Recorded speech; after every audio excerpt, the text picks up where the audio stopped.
I'd like to call the zoning committee meeting for Wednesday, June 28th, 2023 to order. Agnes, could you please call the roll? Here. Wallace? Present. Zagorowski? Here. LaBrie? Here. Okay. In addition, we also have Tim Riley. We have Lee from the planning department. We have Councilor Graham. We have Councilor Dobaz. We also have Agnes from our city council office. Let's see, participating on Zoom. I think we have any councils on Zoom. Okay. All right. In compliance, the open meeting law, is anyone either audio or video taping tonight's meeting? So please state your name and address and reason for doing so. Anybody on Zoom doing it? Okay. All right. Some housekeeping procedures. Cell phones, excuse me, please put them on silent or mute. When speaking, you'll be limited to 3 minutes for public input. Please address the chair. There'll be no discussions on collective bargaining issues, personalities, or personal attacks. Okay. I will proceed with item number one. Item number one, special permit application under Chapter 275, Section 58, subsection C5, for the purpose of 4 residential units located at 1682 Memorial Drive. The applicant is 896-900 Prospect Street, Inc. David B. Williams, 32 Hague Avenue, South Hadley, Mass. 01075. Is the applicant here? We are on Zoom. Okay. All right. I'm sorry, James Baker and Dave Williams. Okay. Besides, you mentioned your names, but also your addresses, please. And then you can start. My law office is located at 40 Bridge Street, South Hadley, Massachusetts. And Mr. Williams? 32 Hague Avenue in South Hadley, Massachusetts. Okay. All right, gentlemen. I'm not sure who wants to be the speaker. Who wants to? So whoever wants to be the speaker, go ahead and please state what your proposal is for the Okay. speaker. Thank you. We were on for hearing about a month ago, and we had gone through most of the items, and there was a request from the council to have the fire department and the building department review the actual physical premises. I was able to confirm that the building department had been out, but was unable to confirm either negative or positive that the fire department had gone out. And so that was I guess the only issue that we had outstanding. Okay. All right, gentlemen. Well, actually, I'm going to be able to shed some light on that. I conferred with both the building department and the fire department, and I will read into the record and state what I know, okay? Document number 1, or the first document, is from the building department. I did speak with Frank Boron, our building commissioner. I had a conversation with him approximately after 3 this afternoon, and he also sent me a message. And I'm going to read this. This is an email that I printed out, and I'm going to read this into the record. And this will become part of the record. And it reads as following: Frank Boron to George Balakir, Wednesday, June 28, 2023, 3:05 p.m. Hi, George. The building department has no concerns on the special permit for 1682 Memorial Drive. They will have a business use on the lower level with residential on the upper levels. So in a nutshell, Frank did not seem to have any concerns.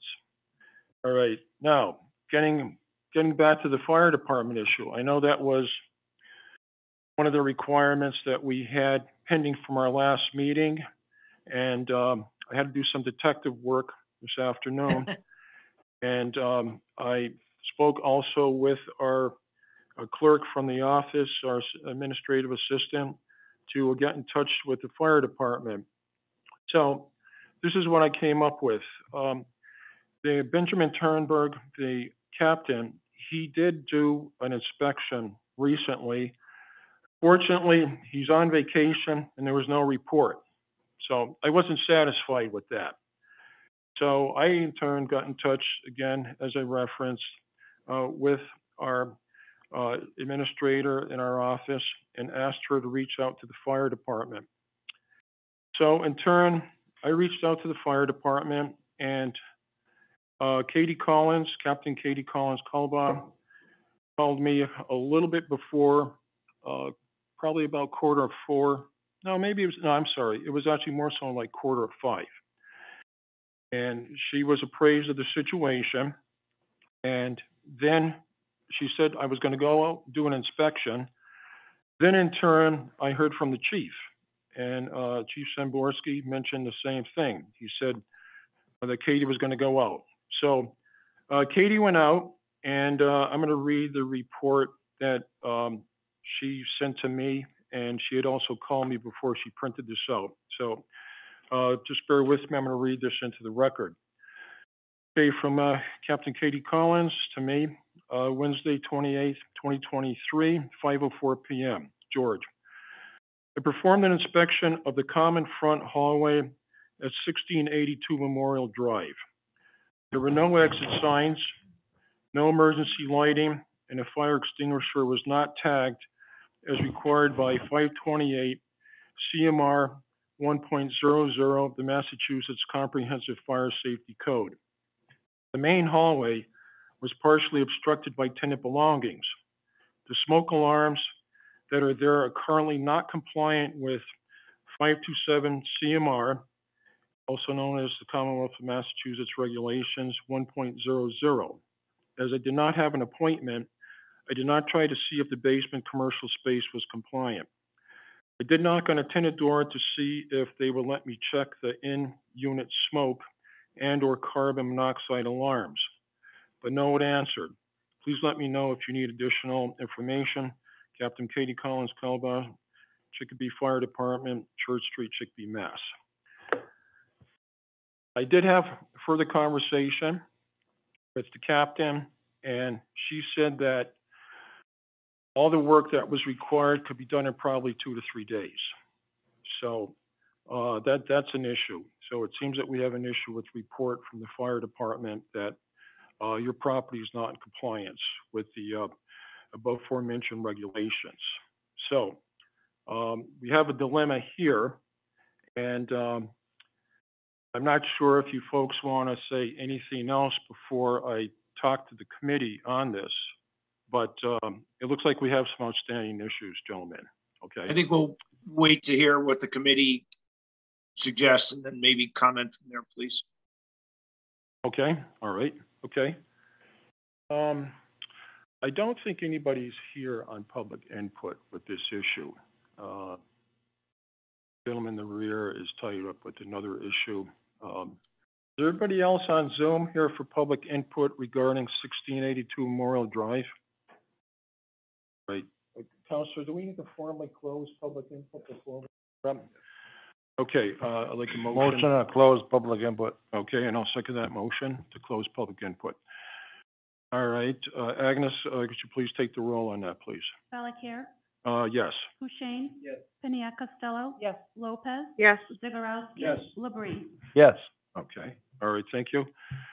On the end of the public comment, well, I'll entertain a motion. Okay, we close that.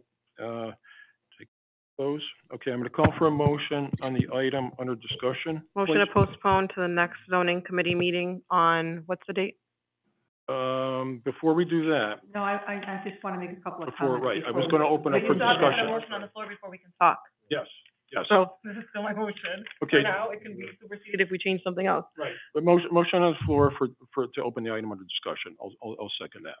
Okay, so because. No, you need a motion to, like, do something in order for us to speak. So it's either motion to approve, motion to decline, motion to postpone, whatever the Okay. motion is. So for now, my motion is motion to postpone to the next zoning committee meeting, and I'm asking the date on it because that needs to be on the record. Okay, I know. Do you know the date? It is. No, you're the chair. July See, twenty-sixth. still me, July 26th. Thank you. I know So that. motion to postpone to the next zoning committee meeting, July 26th at 6:30 PM in chambers at City Hall. All right, and I will. I don't have to read the City Hall item. I will At second. 274 Front Street. Right, okay, I will second that, okay? All right, so now we're gonna have discussion. On the motion. Okay, discussion on the motion, Yeah. okay? So I will start since I made the motion. Okay, go ahead. So I think that with that fire department, unfavorable report, I would not be comfortable approving regardless of any of the other outstanding issues on it. Mhm. So I would be happy to defer to having further conversation on this at a next meeting when we even have all of the facts in front of us. There also, at what time did that email come in? Well, the email came in at 5:04. So that email came in 4 minutes after the cutoff. And so we technically are not even supposed to fully introduce that into this meeting. It would have to wait until the next meeting anyways. So I think that regardless of, we Well, wouldn't be able to approve today. Well, actually, okay, I'm just gonna get into the weeds a little bit with you. I was on the phone with her before this came in, But a phone call can't be introduced into the record, only actual email or like a written report can be introduced into the record. And the thing we have introduced into the record is that email at 5:04, that's 4 minutes after the deadline.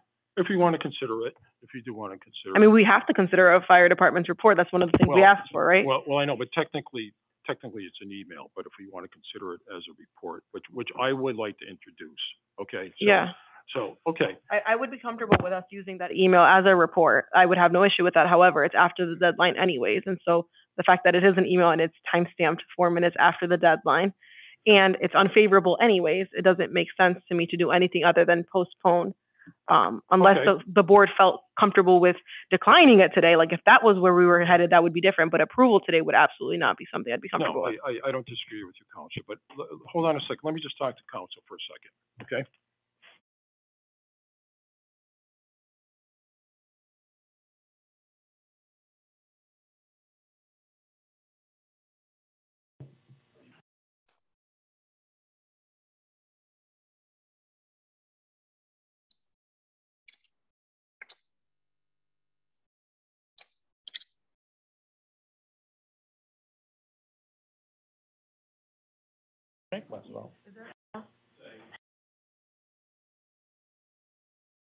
Board was the one who said this, where's the cutoff?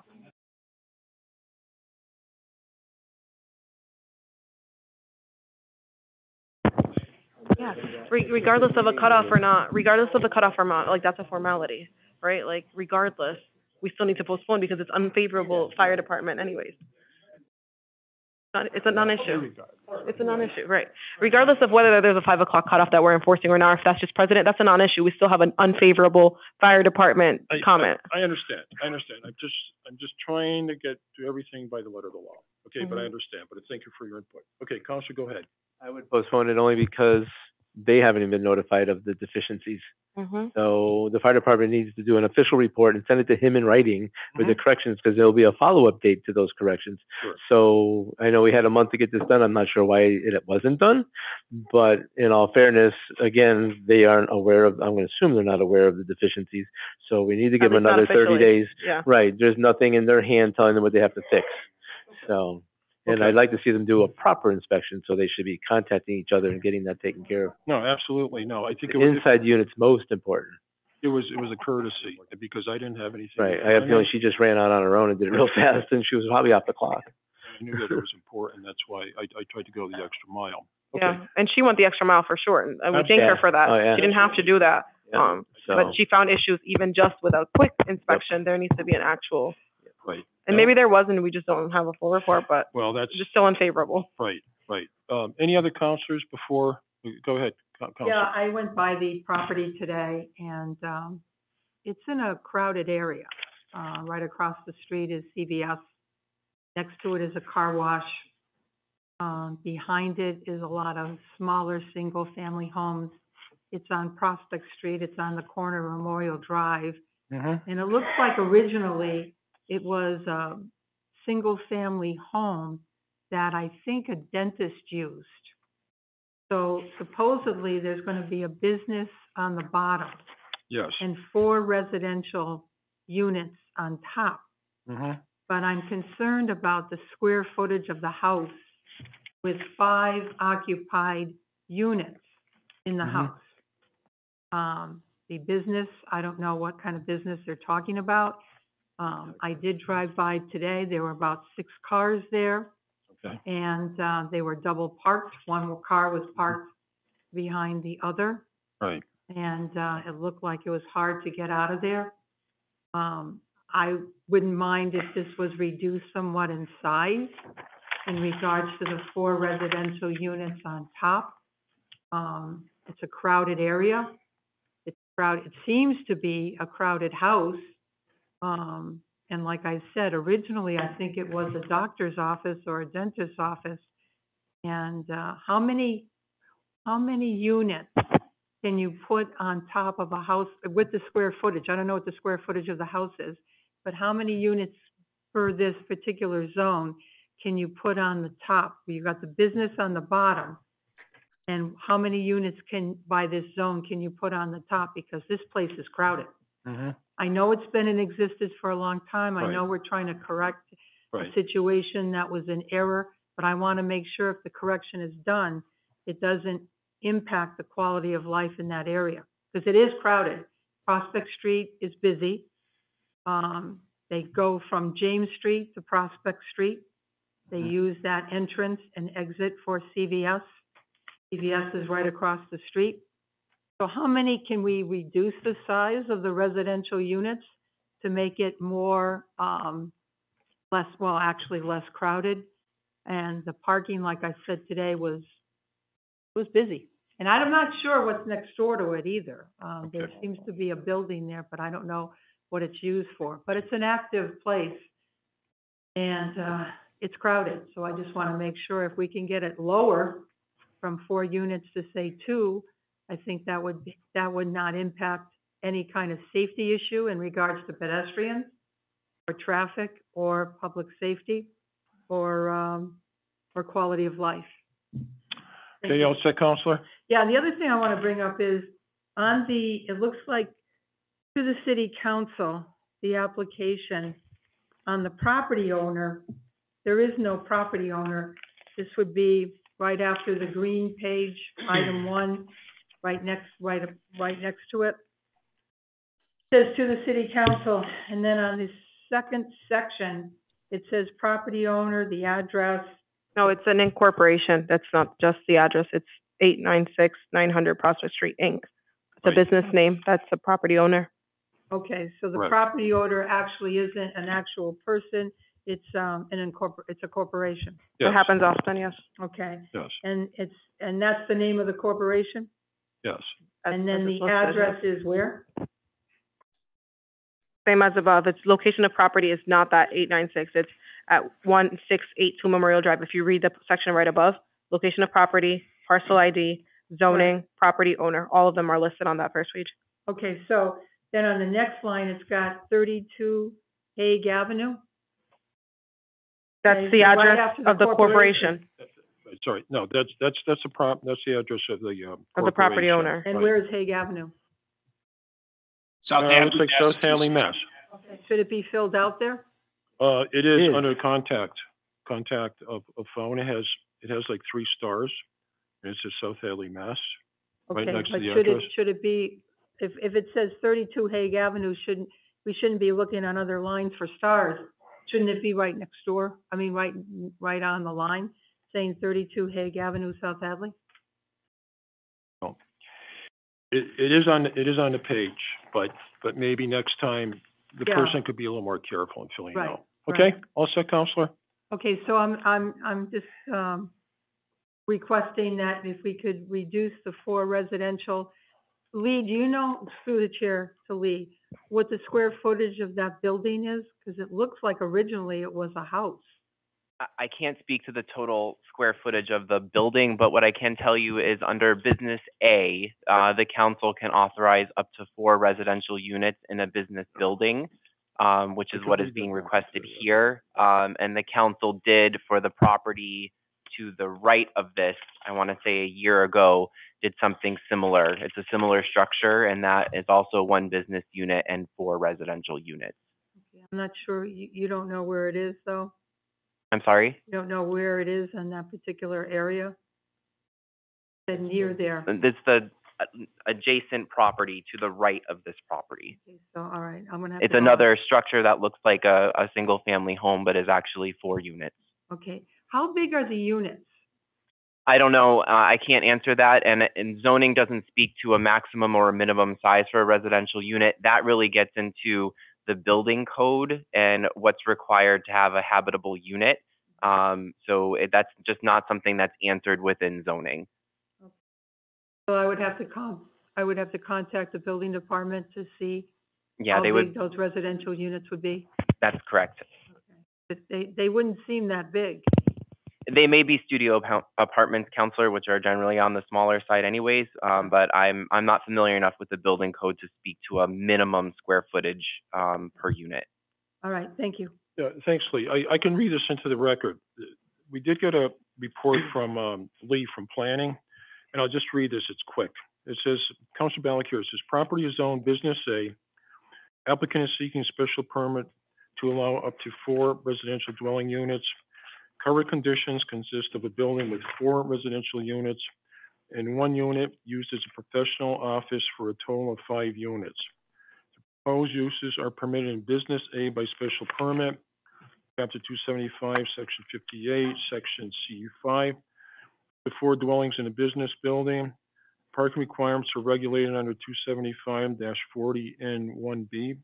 Multifamily dwellings, 4 or more units, 1.5 spaces per unit plus 2 guest spaces per 10 units. Planning recommends approval upon confirmation from the building and fire departments that all building code and life safety requirements are met. So. Yeah, thank you. You read that last time that we were here. I appreciate that. Right. As a nice reminder. Right. Right. But my question again is, I just want to know the size. Crowded. Well, we don't have and that. the parking lot. Right. You know, Right. how many parking spaces are required? I was very uncomfortable today seeing the cars parked behind each other. Okay.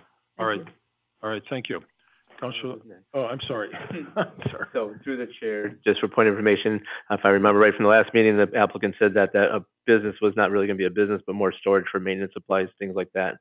So it's not going to be occupied as a in and out customer kind of thing. And I would trust and believe that if our building inspector said he has no issues with the property, then it meets all the requirements for living. Otherwise, he wouldn't have put his stamp of approval on it. Right. So I would not be in favor of reducing anything because it meets the building code. No, I think that's fair, and you're right, plus with what I had read earlier, so I concur with your thinking. Set? Yep. Okay, Councilor Lopez, go ahead. Through the chair to the applicant, could you shed some light on the square footage of the apartments above? He doesn't know off the top of his head. He could. They're 1-bedroom apartments. Yeah, they're 1-bedroom efficiency apartments. They're not large, but that's what they are. Thank you. Through the chair to the applicant again, could you just confirm that the plan for the business itself is still storage only and not a highly trafficked business? Correct. Yes. There'll be no retail sales or anything of that sort. It's simply sort of a maintenance spot that he can work out of as needed, the property and a related property, the car wash next door. At this time, through the chair to the applicant again, at this time, are all 4 of those units currently occupied? Yes. Thank you. Okay, all set? All right. Go ahead, Councilor. So the 4 units are occupied in violation of the code, though? Yeah, we went through that last time. Yeah, Right, Yeah. we kind of went through that, so right. I Still think, is. Right. so we're trying to figure this out and get the reports from fire and building, all right? So going back to the business downstairs, can we put a special condition that it always remains a semi-maintenance storage? Because once it's zoned business, that's not a lifelong commitment, and a business can go in there if it's zoned that way. So is there any way that we can ensure, because it is a small, they don't even know the square footage of the 4 units. So can we ensure that this particular first floor remains business, but occupied for maintenance and storage? Or do we have the power or the authority to do that? Well, Through the chair to the attorney. Do we have it, Tim? Very simply, I don't know. I'd have to do some research. Maybe the city planner could answer that, or at least shed some light on that, but I honestly don't know. I'd have to do some research. Because as I follow up, I appreciate Councilor Coshane's advocacy and understanding and memory in regards to what that bottom floor is going to be used for, because we are discussing a crowded condition here. And I just want to make sure, if we can, that we can guarantee that it always remains what our vote reflects today. I could say that my understanding is that the special permit is so that it allows a residential use upstairs. So you may not be able to do that, but I'd have to do some research, because that's the reason we're here. Lee? okay, I'm sorry. You all set, Council? Yes. Okay. Yeah, Go ahead, Lee. Sorry. council's thought there is accurate. So the primary use is business. Right. So you cannot restrict the business uses that are allowed by right in the business A zone. But because it's such a small unit, the size of it and any additional parking requirement would be the restricting limit on what that could be. So for example, if there was an idea of putting some sort of retail establishment in there in the future, that would increase the parking requirement, and the site may not be able to handle that upon review. So the size of the unit is really what restricts what it can be, but the council couldn't eliminate certain business units just because of the size of the unit. But we can't make it what it is now. We can't do a special permit to say, let's always have the maintenance and the storage. No, you cannot do We that. don't have the authority to do that. Correct. That authority comes from the I zoning just got code. one more question, and maybe I missed it the last meeting. How many parking spaces are required in regards to the business unit and the 4 residential units? Because the parking was pretty full today.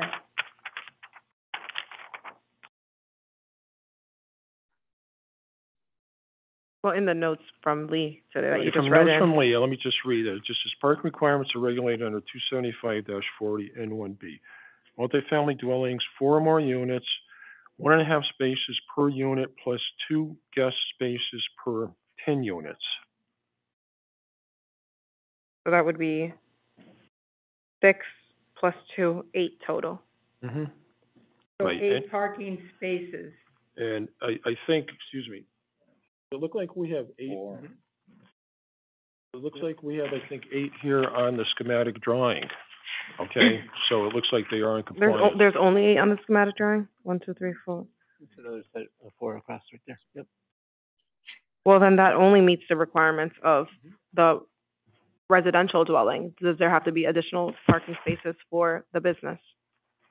I'm gonna go better to picture. defer to Lee. Or are there parking spots we're not seeing? Oh, well, there's a handicap spot there we're There's not actually counting. 9 if you Yeah, count there's a handicap the one. Okay. handicap space. Is that enough though, just 1 parking spot for a business? Yeah. Because of the size of it? Yeah, and you can assume that the handicap space would be shared between residential and the business. Right, Yep. all right, thank you, Thank Lee. you. Okay, Then I'll, if I can, just finish, I'll go by again tomorrow, make sure that there are 9 spaces, and they should be marked off. Is that correct? Be, lined, right. not something everybody just kind of pulls in and parks Mhm. wherever they want. That's my Okay, understanding. so tomorrow I'll be looking for 9 parking spaces that are marked. Okay, all set, Counselor? I'm all set. Okay, I'm sorry. Go ahead, Counselor. Just one question, I guess, through the chair, you can tell me if my logic isn't appropriate, but I guess I would caution against reducing the number of units, because whether it's crowded or not, that's an opinion. That's not a fact. That's not something, obviously it meets our zoning requirements or building requirements to be inhabited. So would we be able to make a special permit based on a personal opinion of what they think is what's going on.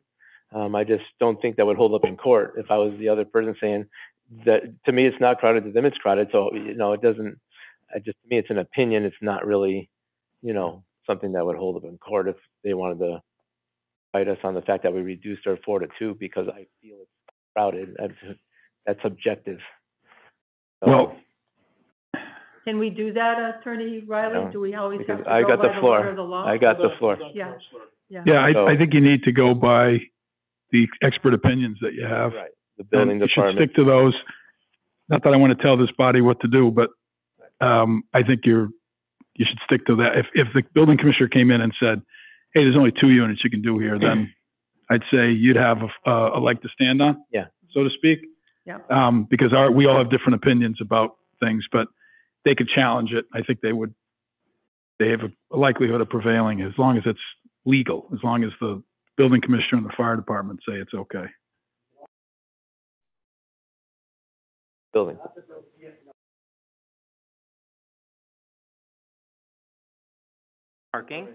Parking, yes.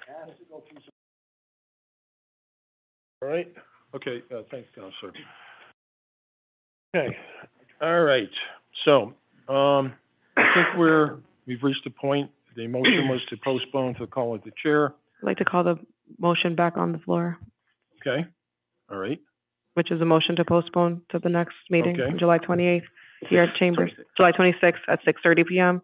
here at the Chambers in the 4th floor at 274 Front Street, right, at 6:30, okay? At All right, 6:30 p.m. And I will second that. PM. Thank I you. will second that, okay?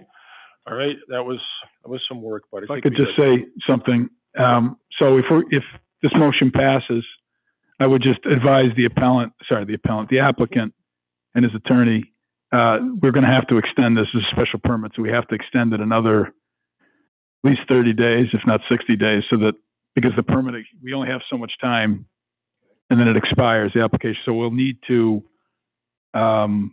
have their attorney send us an email like we did last month, Yeah. saying we need to extend, and it has to be with a specific time and place. That's what Councilor Lopez is trying to say, is that you can extend it. You can't do it to the call of chair. You have to extend it to a specific time, place, et cetera.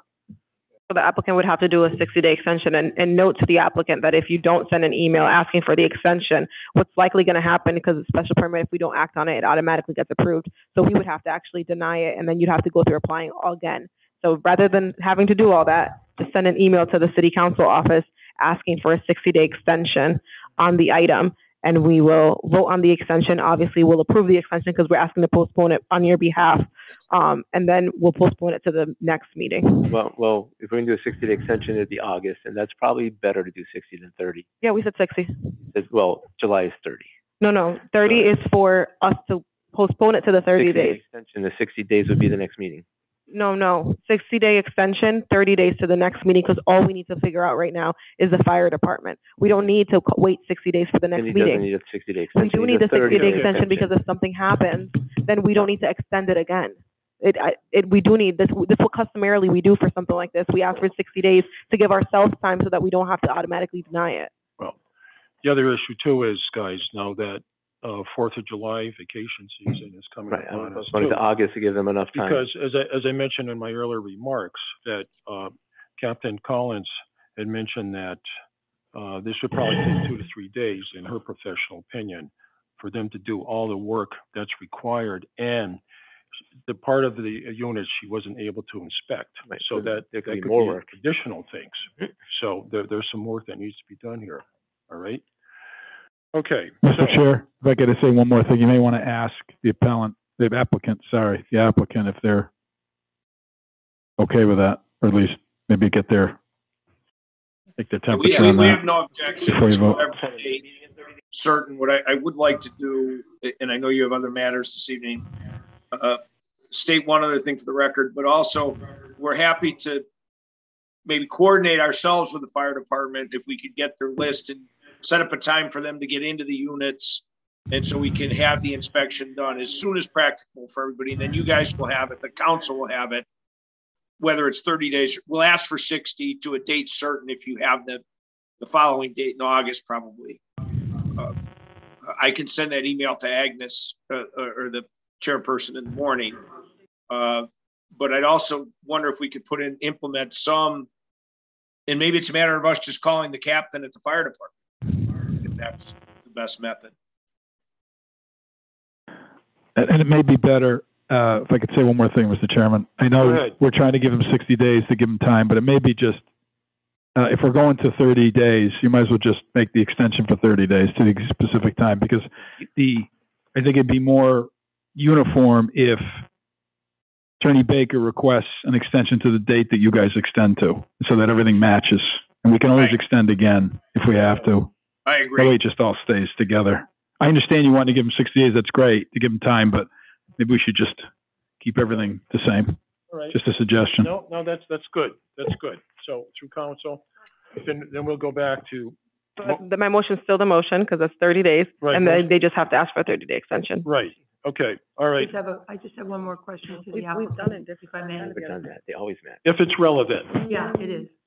Tomorrow, I'm gonna go out there and look at the 9 parking spaces. okay, guys, hold on. Tomorrow, I'm gonna go out and look at the 9 parking It spaces. has Can I to- ask You the see the applicant, email. You win. I know. through the chair? You're wrong, but are Guys, the ni- guys, go. Are the 9 parking spaces there? Marked? In other words, do they have the 9 parking spaces as required? Well, I think it was on the original plan, but, okay, Yes, Go ahead. yes. go ahead. Attorney Baker, do you have the 9 parking spaces already marked off? No, they are, there's a paving company lined up to do them when the special permit is approved. Mr. Pouliot and I and the applicant went through this as far as location. There's also another access easement granted to this property to access the other parking spaces. So the paving and the parking places which are on the plan, which will be done when the special permit is, if and when it's granted, do not all exist at this time. And I was going to enter that onto the record. So when you went tomorrow and looked for 9 and wondered where they might be, that they don't exist. But on the plan, and after speaking, and I don't want to speak for Mr. Pouliot, we have the proposed parking and proposed paving shown on the plan drawn by Harold Eaton and Associates, which was, I believe, submitted along the way with the application. Counselor Balakir, Yes, through the chair, to the attorney. It's required that they have 9 parking spaces. They don't. Do we allow this to go through without the 9 parking spaces, even though it's required? Or do we say it's okay, approve this, and then later they can get it? What would be your legal opinion? Should they have it before we grant the special permit, or?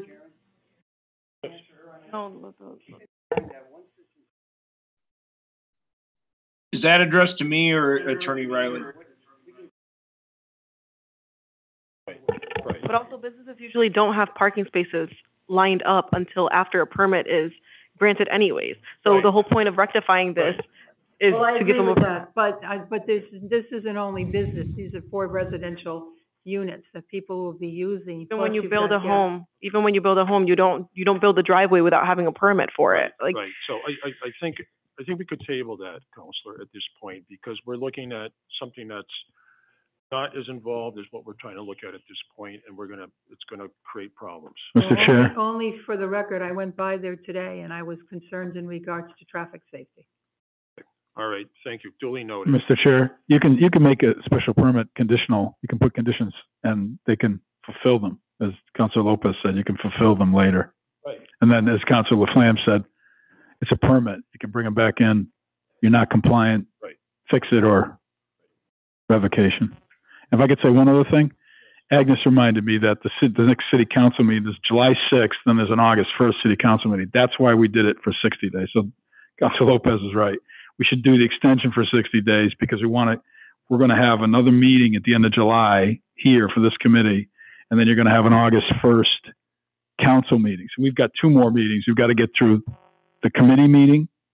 And then, so what I'm saying is the applicant should ask for a 60-day extension, but this committee can extend it through should extend it through specific date and time, which is July, whatever that date is and the time.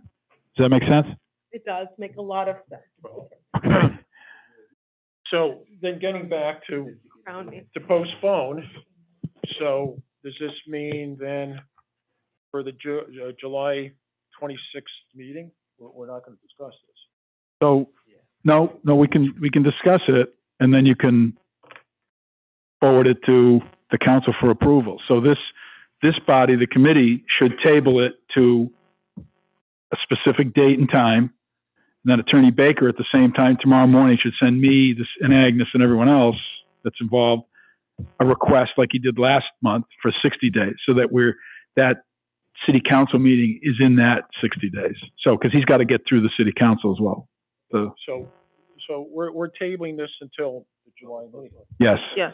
The motion is still the same motion. It's just Right. asking them to do Just a make sure 60-day it's extension. specific as to Okay. date, time, place. Okay, all right, thank you. Okay, just want to clarify this. Okay. So the motion was to postpone to the call of chair. No, to the July 26th meeting. Okay, all right. Okay, all right, to July 26th.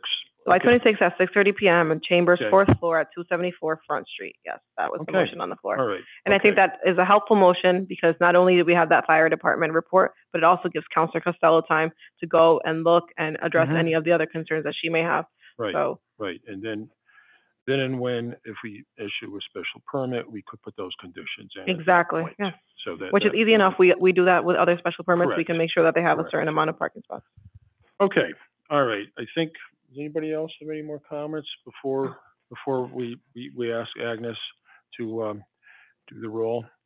Okay, Agnes, can you call the roll, please, regarding the motion to the July 26th, 2023 City Hall Council meeting, Chambers at 6:30, zoning subcommittee meeting at City Hall. Valacare, Yes. Kushein, Yes. Piniac Costello, Yes. Lopez, Yes. Zegarowski, Yes. Labrie. Yes. Okay, all right. Okay, let me just write this up. Attorney Baker, if I could interject, maybe ask Attorney Riley, I'm somewhat confused now. Am I asking for an extension for 60 days or until July 26th? 60 days. Attorney Baker, you're asking for a 60-day extension. All right, not to a date certain, but say, please extend this hearing for 60 calendar days.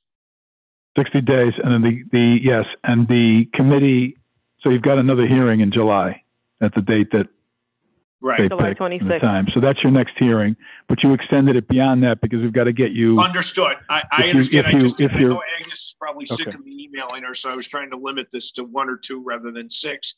And just so we can move this forward without anybody feeling like there's any neglect, should we be contacting the fire department to get with them to determine what? Yes. So Yes. in the captain, I'm sorry, the woman's name, the captain, should we contact her? Yeah, sure. Yes, you could, because actually, Captain Turnberg, it's my understanding, he's supposed to be coming back July 5th, all right? But again, this is what I was told earlier. Katie Collins Kalbach, Kalbaugh, she was the captain who dealt with me this afternoon, and she went out and did the inspection. And she, as I referenced in the remarks earlier, she liked to have a more thorough inspection because Very she wasn't good. able to go through the complete building. So she did mention, gentlemen, that she thought, in her professional opinion, 2 to 3 days to do all this work that's required. So that's another caveat to solving this dilemma. All right. Okay, Thank you. we Go will ahead, pick Counselor. up Through that the ball chair and to run the with it. applicant. You're gonna want to contact Captain Turnberg. That's his department. Katie was just doing a favor, but Captain Turnberg is the person you want to contact. Or both, because he's not here until July. Right. Yeah. Right. But But I talked to Katie, it's not her department. but Yeah. We'll reach out to both and maybe start with. reach out to right. Captain Calban, and if she defers, we'll wait. And I will certainly in the morning send an email to Attorney Riley and Forgive me, Agnes. I don't have your last name in front of me, but I will send that email out first thing in the morning tomorrow. Okay. All right. Okay. Yeah, thank you. Let me just write this up and then we'll read it into record. Postponed to the July 26th.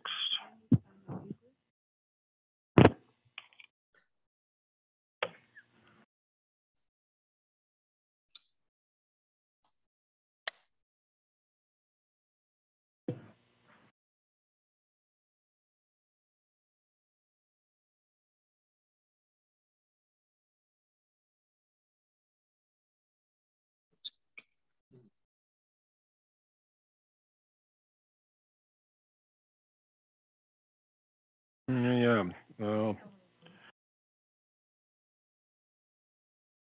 Mm-hmm.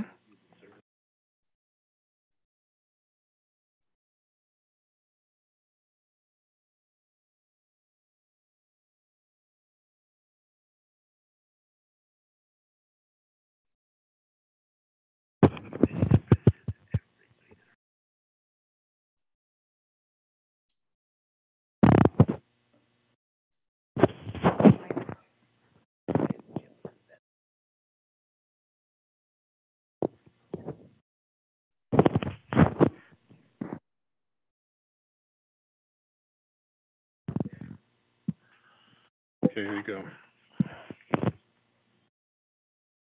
I got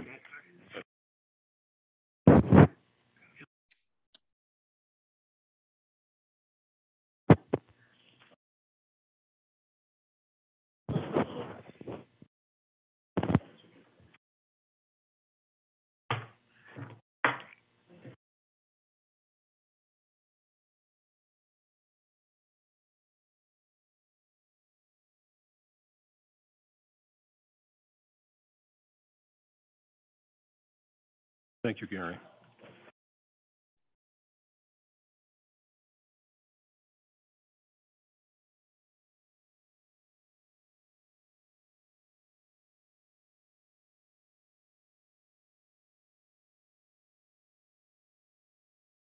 Oh, yeah, at the end. Yeah, thanks, Gary. Okay, so the motion was to postpone to the July 26th, 2023 zoning subcommittee meeting at City Hall Council Chambers at 274 Front Street at 6:30 p.m. And all the council members voted in favor of it. Okay, so gentlemen, please get those emails out to notify the fire department and also to get in touch with our office regarding the extension, the 60-day extension. Okay. And we're going to bring this up next week in our council meeting on Thursday, July 6th as well. All right? Okay. Thank you very much. Thank you. Okay, you're welcome. Thanks. Okay.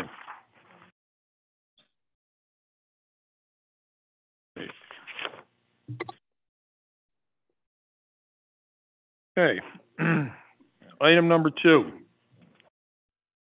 This is the zone change application from Industrial Garden Plan Unit Development, Type 1 to Industrial for 2.58 plus or minus acres of property located at Burnett Road, parcel ID map 294, lot 6 and lot 7, for the purpose of eliminating the existing split zone property. Applicant is Scannell Properties number 705 LLC, CO Leo Lighton, 294 Grove Lane, Suite 140, weighs on, looks like MN 55391. Okay. I think this gentleman is on Zoom. Good evening, Mr. Chair. Yes, sir. Could you please state your name and address and your proposal for this evening, please, sir? Thank you. Sure. Good evening, Mr. Chair. Councilors, Attorney Matt Eckel with Fletcher Tilton, with a business address of 370 Main Street in Worcester. Also on via Zoom is Leo Layton from Scannell Properties, the applicant. As read into the record, We are seeking a zone change for approximately 2.5 acres of land along Burnett Road, identified as map number 294, lots 6 and 7, from IPUD to industrial. We did meet with the committee last month and went through in great detail why we thought it made sense for the zone change to provide consistency and clarity for ourselves and for the city and everyone involved. And then we did hear comments about potentially meeting with the planning department and other agencies to see if this was in fact either necessary or desired. So we did meet with Mr. Pouliot and his staff, kind of together reiterated the need or the desire to have this happen just to provide future clarity. Again, there's approximately 2/3 of the lot that are in industrial already, with all the adjacent lots to the left in industrial. And then this smaller 2.58 acre portion of the lot that's in the IPUD, which kind of stands alone. So we're reiterating our request to have that changed just to provide consistency and clarity, and also assist in helping the city's directive to try to eliminate these split zones throughout the city. I can certainly pause and take any questions, but I believe in discussions with Mr. Pouliot, maybe there was some requests from him as well, and I would certainly cede the floor to him at whatever time is appropriate. Okay, all right, okay, thank you. Lee, why don't you start first? Sure. And then we'll take it from there, okay? Please, thank you.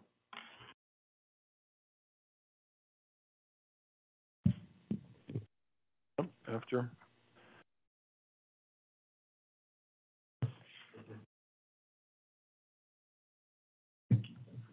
Oh, I have one here. Yes. Yep. Yeah, we'll let Lee speak, then I'll have public input, and then we'll take it back, all right?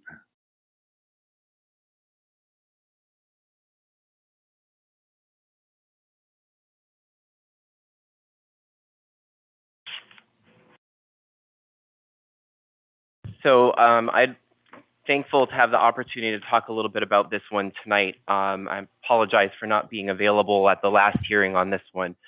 I just have some prepared comments that I'll run through, and then I'm happy to answer any questions because I know there were a few that I caught the tail end of at the last meeting. So we're talking about the industrial zoning district and our IPUD zoning district. The applicant is correct that about 2/3 or 3/4 of this lot is already zoned industrial, with a smaller portion being in the IPUD zoning district. To be clear, the proposed use of the property that the council reviewed through the special permit process is allowed by right in both zones. So changing the zoning from a use perspective doesn't make a difference. This project can happen in both zones.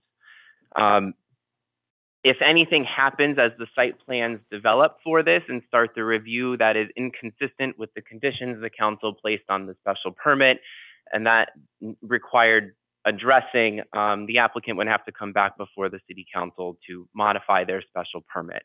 We're not anticipating that based on the concept plan that we've seen, but just so you're comfortable, you know, a change in use, even if it's not a Tesla dealership to something else, would require the council's review of the existing special permit. So there's no use issues, and industrial and IPUD are very similar in the uses that they require or allow. So the question is why address the split zone? First, I want to say that the city council and the planning board over the last few years has been very consistent in working together when a willing property owner comes forward and wishes to address these split zones. We have a lot of them throughout the city, and it's just a legacy impact for how our zoning was originally laid out in the 1940s, not really respecting parcel boundaries, but just creating dimensional districts based on 100 feet around a certain intersection, for example. Now, in some communities, they have zoning language that says when you encounter a split zone property, the zoning district that has the majority of area takes precedence for development. We do not have that. And so what happens is, in a project case like this, a portion of the development project will have to meet the dimensional and other requirements of one district, and then the portion of the property in the other zoning district will have to meet the dimensional requirements and any other special requirements of that district. So instead of being designed and permitted as one project, it'll be designed and reviewed almost as two projects, even though it's one development. And so that's why we've been an advocate on the staff side of trying to clear these when development projects are moving forward. There's much more consistency available to us if we're reviewing this against one portion of the code versus two portions of the code. And for industrial and IPUD, there are some differences. The IPUD zoning district was really developed to see the redevelopment of our industrial air parks surrounding the base from military surplus property. I'm not sure how these particular lots ended up being zoned IPUD, but IPUD was meant for the development of an industrial park. And so there are different dimensional requirements, there are different calculations that need to be made, building square footages, impervious area, which includes roofs and asphalt. There are different setbacks. If you drive through the industrial parks, they have a particular look to them, and that is that's because of the zoning code. Our industrial district has different dimensional requirements and different site design requirements that would need to be followed. So if the council were amenable to rezoning the portion that is IPUD, all it would allow this applicant to do is design one project that follows the same design requirements versus essentially two projects in one. It will also make the planning board's review and our staff who sit on this BRAC review committee much easier, because we will only have to look at the requirements of one zoning district versus doing the review and calculations for both. The other thing that I just want to mention is this is not the first time that the council has seen this. We've done many of these, and I'm aware of at least 2 additional applications for split zone parcels that will be before the council in the near future. So we've been very successful in the past. Again, because there's no use changes here, the council has already issued a special permit for the development of the property. We are hopeful that the council could support just letting this project move forward under one consistent set of zoning requirements, so that we have a streamlined review process and one project that looks like it was consistently designed under one set of regulations. All right, thank you very much. What I'd like to do is now that we have a little flavor, I would like to allow public input at this point. And this way here, I think there's a gentleman that's open for public input. Okay, go ahead, sir, please. Please state your name and address and what's on your mind. Yeah, my name is David Amo. I live on 72 Fairway Drive. I don't care what you've done in the past. I don't want you to compare this project to 2 other projects that you're going to do. This is our own project. This is a Ward 6 project.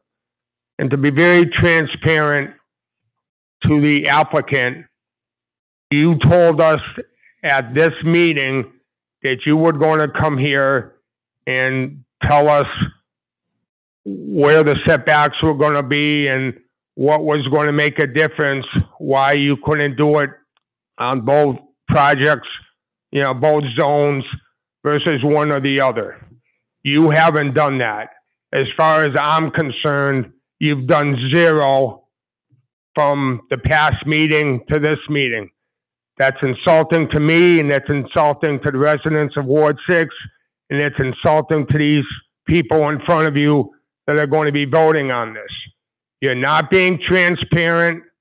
If you're going to come to a public meeting and say at the next meeting, we're going to come here and explain to you why we need 1 zone versus 2 zones, that's what we expect. And the residents of Ward 6 are not in favor of putting this in the 1 zone. You already have the permission to build your dealership, whether it's 1, 2, 3 zones, I don't care. you know what? If it takes a little bit of extra work for them to do whatever, so be it. I live up there, and a lot of other residents live up there. So you know what? You guys voted to give these people the permission to build. That's fine. But keep it, the zones, the way it is, unless they can come up with a specific reason that's legitimate why they need one zone. They haven't, and as far as I'm concerned, the zoning should stay the same. Thank you. All set? All right, thank you. Hold on, we're gonna have to, okay, all right, okay. I'll second that motion. Well, is that anyone on Zoom? Oh. Public input? I don't think, but I'm not sure. Is there anybody else on Zoom, for public input regarding, the matter here? All right, Motion to close public input? okay, I'll second that. Okay, Agnes, could you please take the roll, please? Valakir, Yes. Kushein. Yes. Piniac Costello, Lopez. Yes. Zagorowski. Yes. Labrie. Okay, all right, okay.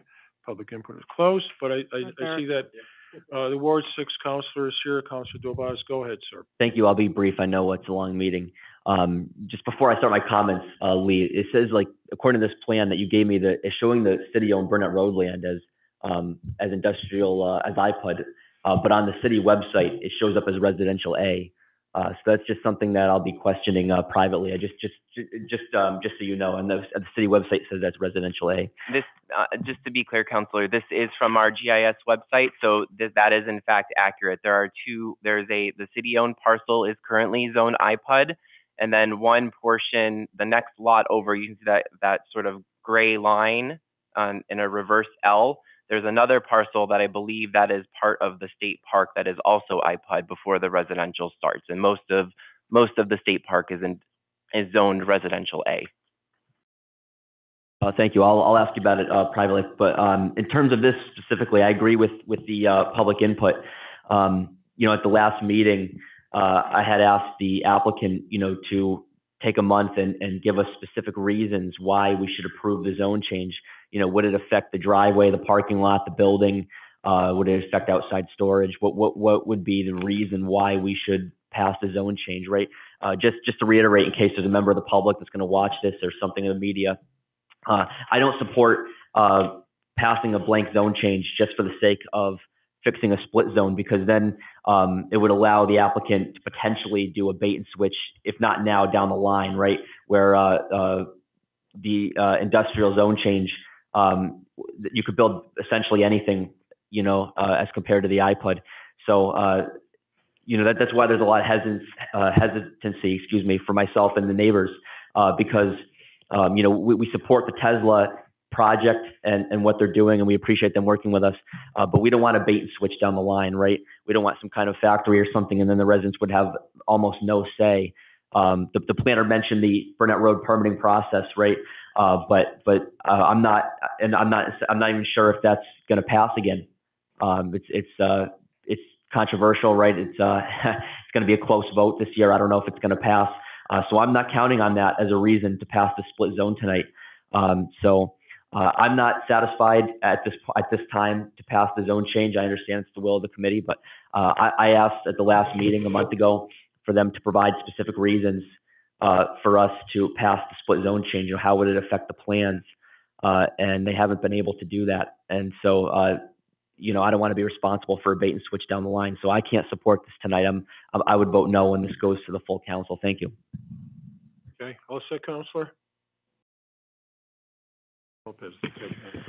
Thank you. So I too agree with Councilor Dobas and the public input that was given today. During the last meeting, I'm looking at the meeting minutes before me, and clearly I stand with exactly what I stated then, which is I don't base my decisions on difficulties. I understand that this might be a little bit difficult for some of the departments. Oh well, it is our job to do our jobs, and a little bit of a difficulty does not mean that we should just blankly approve a zone change. I also asked that if there was a risk to the plan, that they should present that risk to the plan, and that with that I could actually make a decision on whether the zone change was needed. And some of the other counselors agreed to that during the last meeting. And essentially what we heard today from our planning director, Lee Pouliot, is that there is no reason to do this for the purposes of the plan itself. That there's, under the zone that it currently exists, the plan can occur, and there's nothing stopping the plan from moving forward as proposed. And so I had said that I would only support a zone change if it was really, truly needed.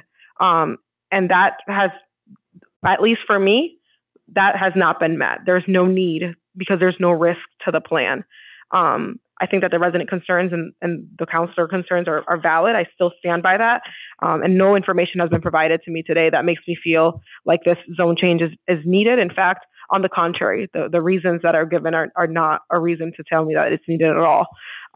So I am still voting no on this, and I will vote no on this at the full council meeting as well. Also, Counselor? Thank you. Okay. Go ahead, Counselor Mary Beth.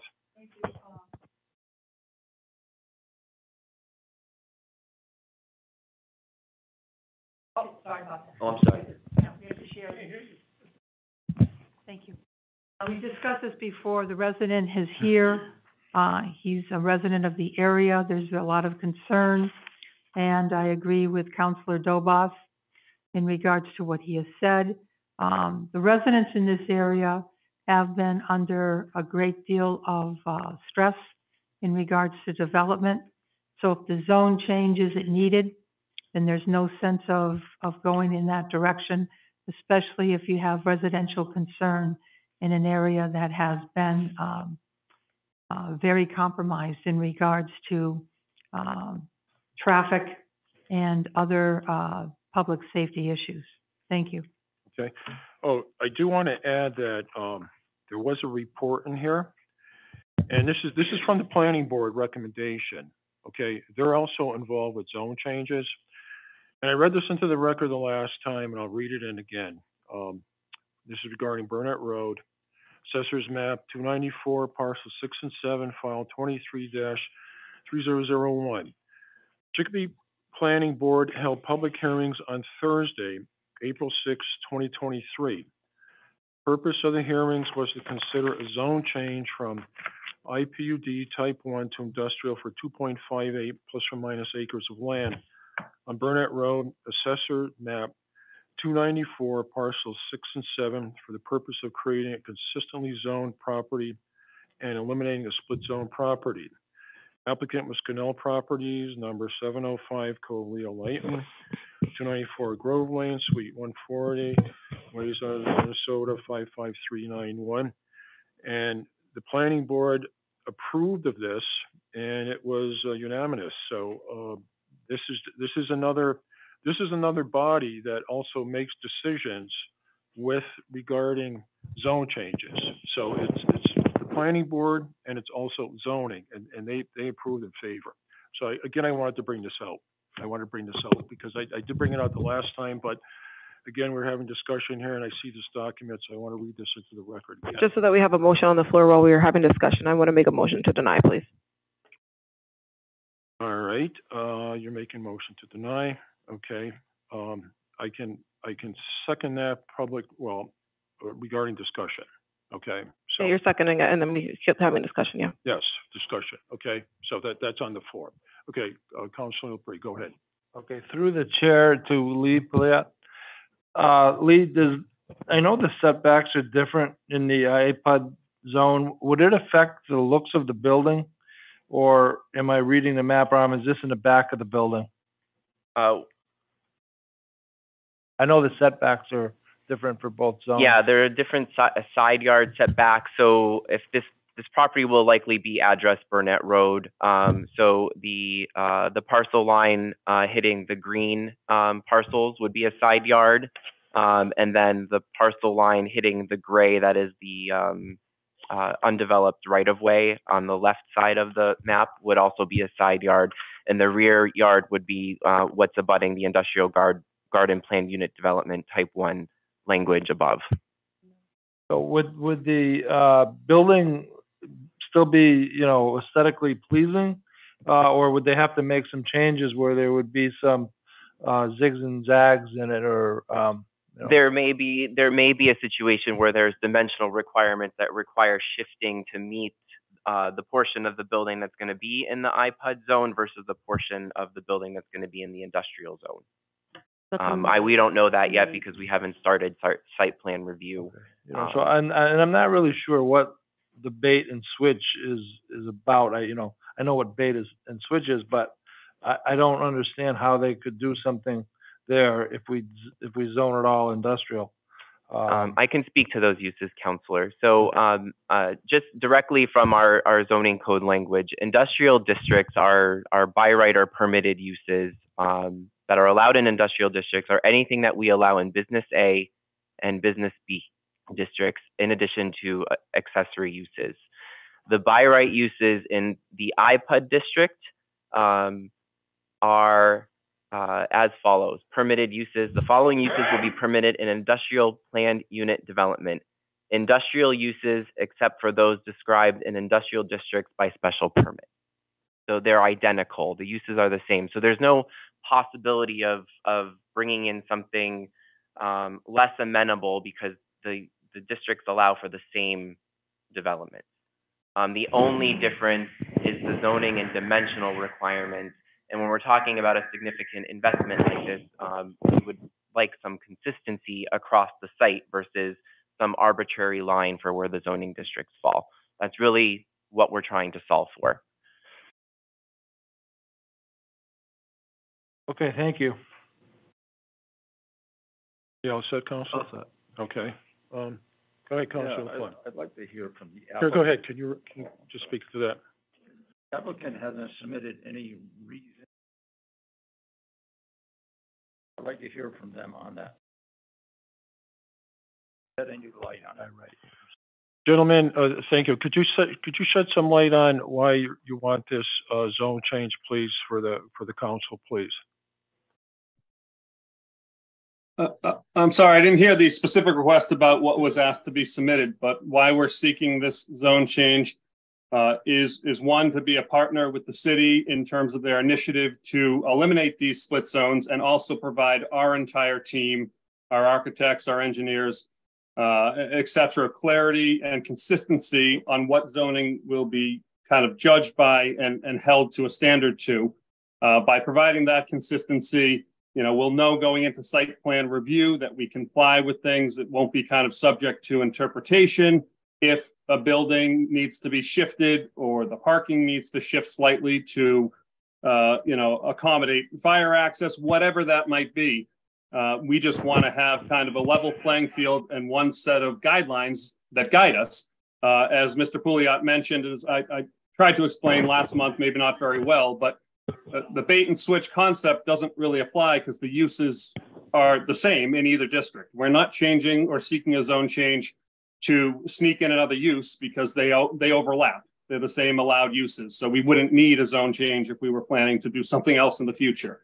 We worked, I think very hard with the committee and with the council and with the city as a whole to come to an amenable project here. And this is something we're trying to do as a partner with the city, as well as to, provide clarity. And it's not a matter of, is it going to be more difficult? Obviously, we need to do our job to make a project that complies. But if we weren't granted this and then down the road needed it, there's no guarantee that at that time we'd either be starting all over to do this zone change or maybe even not be allowed to pursue it at that time if this were to be denied. So it's really twofold. It's one, to have a clear understanding of the regulations that will be held to, but also to kind of work towards a greater good of eliminating these split zones, which quite frankly, hinder development because there's two set of standards that aren't necessarily the same. All right, thank you. Hold on. Bob, something else? Did you have a question about the cost of the project? No, Hey, that's them. The entire project, what is the cost that you estimate to build this dealership? I unfortunately cannot speak to the cost. Obviously, this plan is very much in progress and plans on. I'm not sure if Mr. Layton seems to have unmuted. Yeah, perhaps he can speak to it. But I can shed some light on that. Leo Layton here with the applicant. Obviously, we're still going through the design and everything, so it's preliminary budgets at this point. But the project's going to be kind of in the range of $15 to $20 million to complete. All right, thank you. All set, Bob? Okay, Council President, put your hand up. Yes. So a couple of things. One is we heard from the applicant last meeting and this meeting again that one of the main reasons is to partner with the city. So this zone change is really at the city's request. The planning department specifically, they had stated. And so again, even the planning department tonight has not given me a reason other than making it a little bit easier for the department. And that's just not good enough for me. And then the other one is, you know, it's kind of like the elephant in the room. Like, okay, if you want them all to all be the same, then why are you picking the least restrictive method, right? Like, why that you want to zone out all the chains and zone it all iPod? No, you don't want to do that because iPod has some restrictions. So I don't think that it makes sense to go with the least restrictive zone change simply for the sake of a little bit less difficulty. That's just not convincing enough for me. It's not a good enough reason. The plan does not change regardless of whether we approve this zone change or not. It doesn't hinder the plan itself. The building can still go up. The development can still go up. It's just not a good enough reason. Okay, also, Councilor Corshain. I guess my biggest hangup is that the applicant was asked to come back today to show us how it affects their plans, and there's nothing. We don't have anything to show anything. We have opinion, and expert opinion, which I mean, what they're saying is not wrong, but we were supposed to see how this affects the plans, and we don't see anything. But I have a question through the chair to Director Pouliot. Can we change it to all iPod, like Councilor Lopez said? Still satisfy the needs of the city? Yeah, if I can just expand on your question and my response. So this isn't about making review easier for planning. I mean, we can handle any sort of review. I would just recognize that planning's not the only department that has to review this. The zoning enforcement officer for the city is the building commissioner. And it's no secret that he's been severely understaffed. So, you know, we have to be able to move these projects along through their timelines. So I'm also cognizant of all of our other reviewing departments and the time that doing these comprehensive reviews places on them.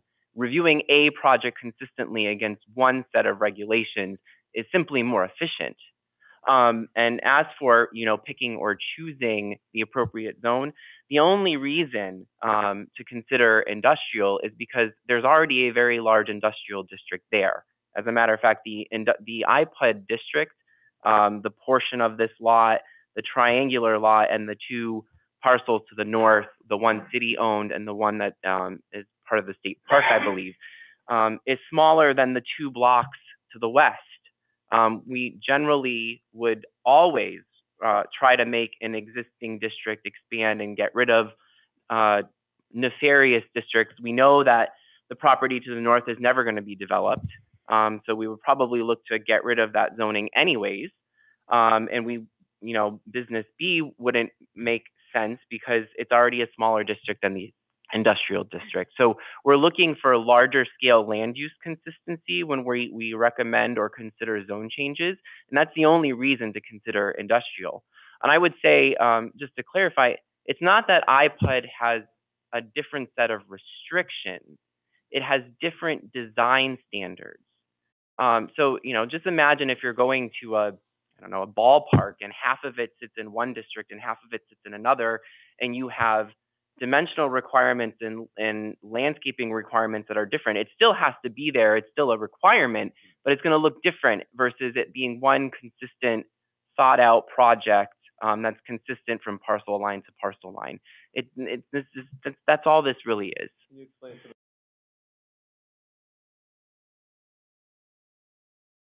Sure. Just for the sake of the council, maybe. So in industrial districts, dimensional requirements include the height of buildings, minimum setbacks, which are at 25 feet, side yard setbacks, which only if they abut a residential building or district are 25 feet. This property doesn't abut a residential district at all. Rear yards are at 25 feet. And then there's some specific language about signs. In industrial and iPod districts, there are a number of calculations that have to be run. So first of all, you need a minimum parcel size of 50,000 square feet. So again, this was intended for, you know, multi-lot or multi-building development. There is a maximum height of structures here. It is different than industrial. This, we do 45 feet versus 60. But we have maximum aggregate building coverage of not exceeding 33% of the total parcel area. We have 2 districts, but I'm going to need to apply a 33% to a district that's not IPUD. There's a minimum tract frontage or parcel frontage of 125 feet, which this has because it'll only be one building. Minimum setbacks from any street line are 50 feet versus 25 feet. Minimum rear and side yard setbacks are consistent at 25 feet because there's no residential property line. There's corner lot requirements, and then there are buffer area and screening requirements that go along with any land abutting that's zoned for residential purposes. And then finally, a maximum of 75% or 70% of the total tract can be rendered impervious. So again, the language says tract, parcel, but only a piece of this is in this district. What else here? Parking standards are consistent between the 2 districts. In IPUD, we have landscaping requirements written into the zoning code versus just in site plan regulations. So the goal again was to create sort of a consistent look throughout an industrial park. There's landscaping requirements at site entrances, signs, parking areas, and building entrances. There's a minimum ratio of trees per parking spaces, but it's broken down by the first 80% of parking and then the next 20 and above, versus it being one formula in industrial for the total number of parking spaces. So what would happen is we would have one density of landscaping in the industrial district portion and then a different density of planting in the IPUD portion. Again, this isn't a corner lot, so I won't deal with those. Loading docks and facilities have specific requirements for where they can be located. Again, I think based on the conceptual plan, that's mostly going to be in the industrial district, so we would be able to deal with that. And then there's a slightly different requirement for signage because, again, this was intended for an overall industrial park versus a single parcel. Both zones require special permit? The only reason why the special permit was required here was because of the Burnett Road chapter. Otherwise, in any other same district in a different area of the city, this would have just gone straight to site plan review. Councilor Crochet? I think so. Okay, Councilor Ford. Thank you. So, to the chair, to Lee, they have not been in front of you with a definitive plan yet, correct? No, they have not submitted preliminary plans because they'll start with preliminary. They came before us and they worked with the city council, as Councilor Cushing had requested, of downsizing it and doing different things. So I guess my question would be, the reason they didn't come forward with anything is because they don't know how the plan would sit, the requirements of if they had both pieces versus one, because it has to go through SPRAC review, which would tell them, yes, you can't. The fire department might say, if you would have had that piece in there for the fire department, whatever. There's no definitive plan that has gone forward, correct? Yet? Correct. The concept plan that the council saw for the special permit hasn't been developed into a complete preliminary site plan package yet. And one of the reasons why is I generally would like to provide some clarity as to what the regulations are that apply to the project.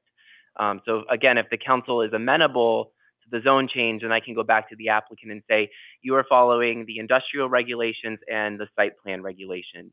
Right now, I have to say you have to follow the industrial regulations for this portion, the IPUD regulations for this portion, and the overall site plan regulations. So if we're amenable to the zone change, we can just streamline the design process for the applicant and then make our review process more efficient because we're only reviewing against one set of regulations. And if I could continue, and that could make it so on the site plan that where the building sits from Burnett Road too, for how they put the building. Correct. They could take that property and turn it to give more room or more where, whatever they want to do Right, with if there was if the fire department needed more access for drive aisle and they needed to shift the building, it would give flexibility because we'd only be addressing that one set of requirements. All right, I just, I keep hearing that, the plan, but they didn't meet with them for the final plan. What we did as a city council, the zoning and that said, let's reduce it down, did all that. But now they got to take that reduction and put that building. It's no different if I have this little piece here and here, and then the fire department says, oh, if you would have had that, I want to turn it or do something. So I think it's just more than just, it all falls under the same zoning as he mentioned. It's just the setbacks is mostly what it contains, correct? Correct. And landscaping. And landscaping. And again, if you want more landscaping with the final plan, we could look at that. But I just want to bring it forward because I'm not sure how I'm going to vote yet. But I'm just saying we don't have a definitive. I'm sorry, you don't agree with? Do you not agree with it or? No. I mean, I can. No, I'm sorry. They can look at that. That's what their job is for the city, and place that there. And that's what we have to look at. I've spoken to some people on Burnett Road. They have no problem. They're glad Tesla's coming, even with the going back and forth. I'm sure if I go and talk to some on Burnett Road, and unfortunately I didn't have the time to do it, I'm sure there'll be people that wouldn't matter. And agree, like they said, some will. But you need to look at what the planning department could work with them with the bigger picture of the property. I get where Councilor Zobel is coming from, but if there's no bait and switch, if that can't happen, if there could be that, I wouldn't be for that at all either. There's nothing; it's all identical, and especially it's a special permit under the requirements of the Burnett Road. So that's what I'm looking at, and so. Right, I'll say Councilor Flynn. Thank you. All right, thank you. Councilor Lopez. And just as a form of correction, it's not all identical. We just went through a whole list of differences. And so whether it's just setbacks or more trees or whatever it is, it's split for a reason, right? And so there's no actual reason to put it together because it's not affecting the plan itself. If in the future it affects the plan, it does. Difficulty, but not the actual plan. You just stated, how are you saying it does when you just stated to us a few minutes ago that it doesn't actually change the plan itself? It doesn't change the allowed uses, but it changes how the project is designed based on an arbitrary line that was just thrown on a map 80 years ago. That's what we're saying. Well, that arbitrary line is also protecting that area from being used for a use that's not within iPUD. But the uses between iPUD and industrial are exactly the same. But the design is not, and so the setback is not. There are setbacks in both. There are screening requirements. If there was a residential abutter, which there is not, the screening requirements are the same between both districts, and that's the point here. There's no residential abutters to this property. If there was a residential buffer, the planning board and staff would be looking to maximize that requirement anyway. But there isn't. You're surrounded by iPUD to the north, business to the east, industrial to the south and west. And the little piece of the state park, which will never be developed, is zoned residential A on the other side of a paper street. So be concerned about impact to a residential abutters. There are no residential abutters. So the big impact here is curb cut, where that's going to go, which will come out of the SPRAC review when the preliminary plans are submitted and reviewed by the city's experts. But I would not advocate for making zoning requirements easier when we were impacting residences. We're surrounded on all sides by existing business and industrial development. I would also not advocate for a zone change if it let more egregious uses into the area. But because they're consistent, we're just looking to allow this developer to create one project that is consistent from one side of the building to the other. And I don't know if I'm being unclear, but it's as simple as that. All right, Lee, thank you. All right, folks, we've had quite a discussion here. Last time, anybody else? Any further comments? I think the motion that was made on the floor was the motion to deny the zone change application. So if vote in favor, then it doesn't proceed. If you vote unfavorable, it's my understanding, then it goes forward. Is that correct? Okay. So a yes vote denies it and a no vote. Okay, let's just make this clear. I'm going to change my motion to a motion to approve so that a yes vote means yes and a no vote means no, because it gets very complicated apparently for folks not doing this. I'm changing my motion.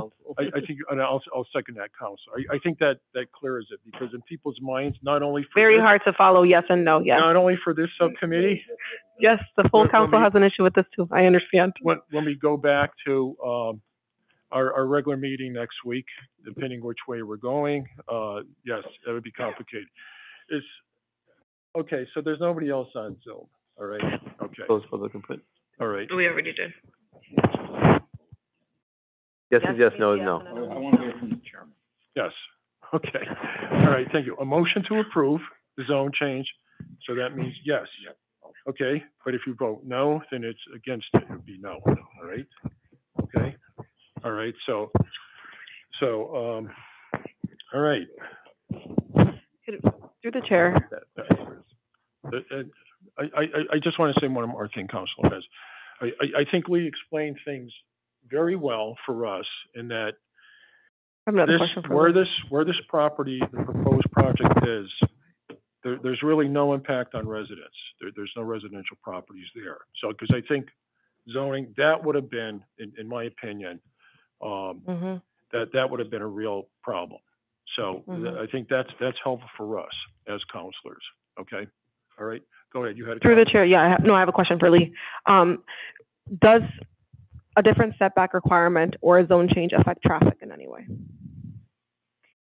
Not that it could impact traffic, but what I can't answer is how the fire department is going to review their access in case of an emergency here. And there may be a preference for the driveway to be in a certain configuration. But if that violates the iPod, if the curb cut ends up being more north in the iPod portion of the property, there's a pavement setback.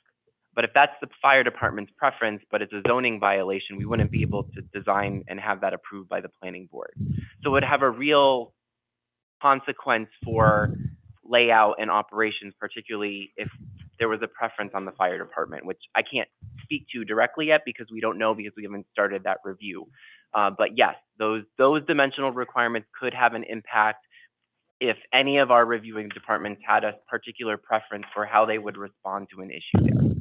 Is there an opportunity for the council, if we were to approve this zone change at this time, to have, after the SPRAC review happens and the plan happens, to withdraw the special permit because it's on the Burnett Road area where it requires a special permit anyways, to call it back because there are issues, because we feel that the driveway may not be in the proper place or that it may affect traffic in a way that we do not want? Is there opportunity for that? I don't remember the exact language of all the conditions from the special permit, but I don't believe you put any dimensional restrictions on it outside of the size of the building and the number of parking spaces. So if it made the council comfortable, I could gladly provide a report to you after the planning board completed their review of, what may have changed from the concept plan that you saw. But I don't think there would be any need for the special permit to come back unless there was a change in the size of the building larger, or if there was a change in the number of parking spaces or something like that spoke to a particular condition. I know some of the resident concern was where the entrance and exit were. And that is in the permit though. So there's an opportunity for us to still call back the permit if we needed to, regardless of the zone change. Correct. If I believe it's, the language on the special permit was the southern portion of the Burnett Road frontage. Yes, Right. correct. By the way, Consider Johnny Cake Hollow as a. Correct. So if those were not feasible for some reason based upon review with our department, then it would trigger a requirement to come back to the council and request a modification. And at that point, I could provide you data from the reviewing department as to why they can't meet that requirement. Okay. I know you went through a whole list of the differences and the similarities, but it was a whole list of a lot of similarities and some differences. Could you actually identify the exact just differences? Not go through the whole list that had, this is the same, this is the same. Just tell us exactly what changes. Yeah, they break down to two categories: dimensional requirements and setbacks, and landscaping. Okay, can you go through what the dimensional requirements are?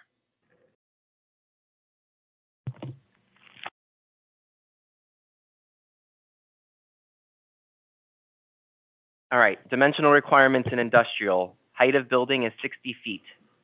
And Minimum, what is it in the other one? it's 45. So with iPod, they can only go up to 45? That's correct. So iPod, up to 45. And with industrial, It's 60. up to 60.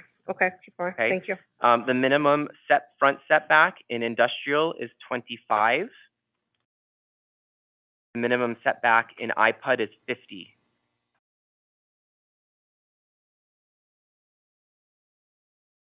Side and rear setbacks are the same, 25 feet.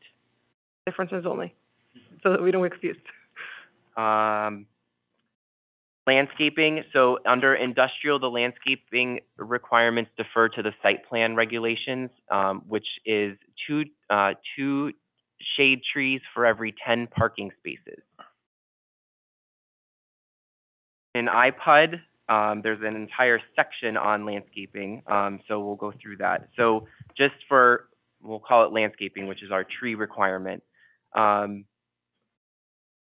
It's 3 trees for every 6 parking spaces for the first 80% of spaces required.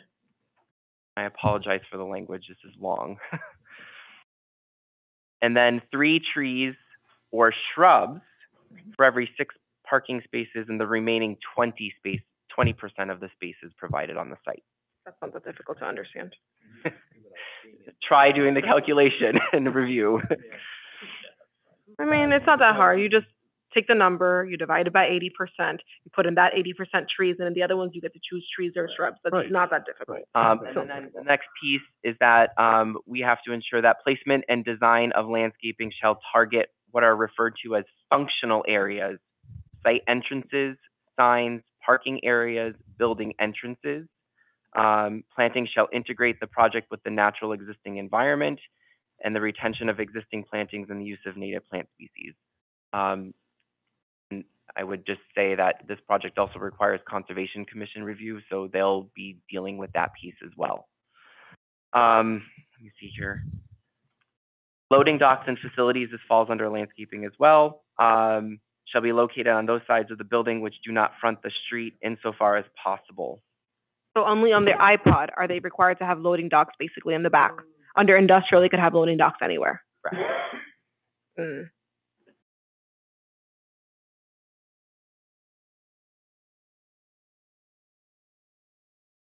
And then the signage is just different dimensional requirements.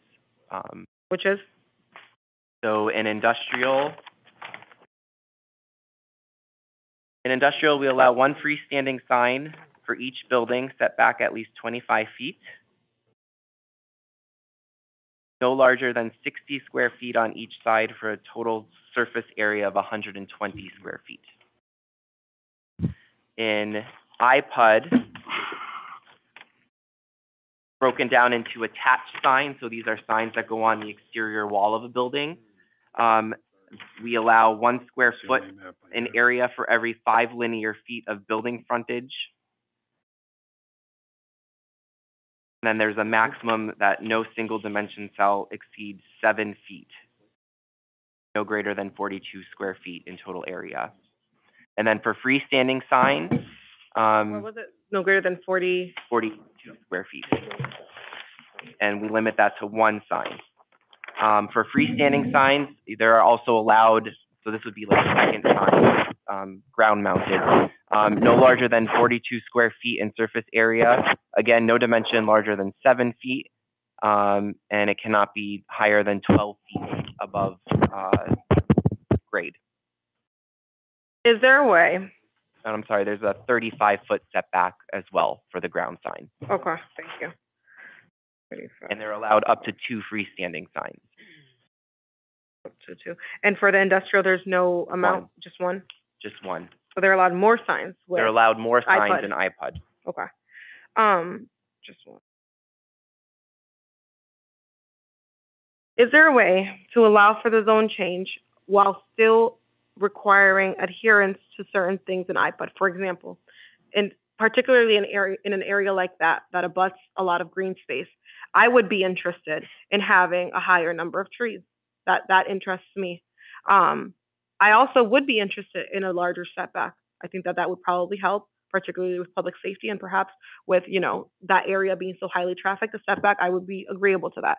And so since we have finally gotten to the point where somebody answered our questions on what the actual differences were and how it affects design, is there a way for us to approve the zone change, but still require a 50-foot setback, which is in accordance to what iPod was, which is the more restrictive one, and then also require 3 trees for every 6 parking spaces, period. Forget the 80% and the 20%, just 3 trees.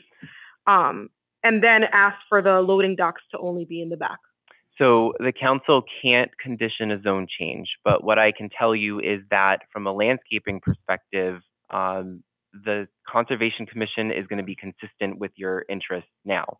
There are real review things that have to happen there. There is a known vernal pool in the state park that's buffer extends onto the corner of this property.